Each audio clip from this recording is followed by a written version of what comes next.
తెలంగాణలో కొత్త ప్రభుత్వం అధికారంలోకి రాగానే రేవంత్ రెడ్డి సర్కార్ అధికారంలోకి రాగానే స్టార్ట్ చేసింది మహిళలకి ఉచిత బస్సు సదుపాయం. చాలా మంచి ఆలోచన చేసుకొచ్చారు. అప్పటి నుంచి అమలవుతోంది.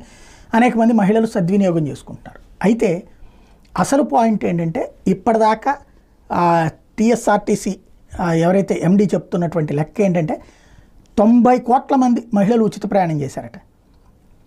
బాగుంది, 90 కోట్ల మంది ఇప్పటిదాకా.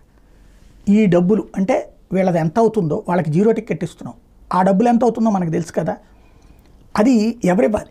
రాష్ట్ర ప్రభుత్వం ఇవ్వాలి.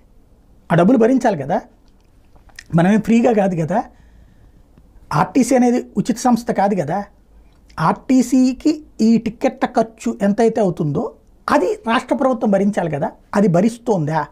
ఎంత ఖర్చు అవుతుందో అంత ఖర్చు ఇస్తోందా? ఇవ్వకపోతే ఎట్లాగా? ఇస్తుంటే హ్యాపీ. ఆ విషయం కూడా సజ్జనార్ గారు చెప్తే బాగుంటుంది.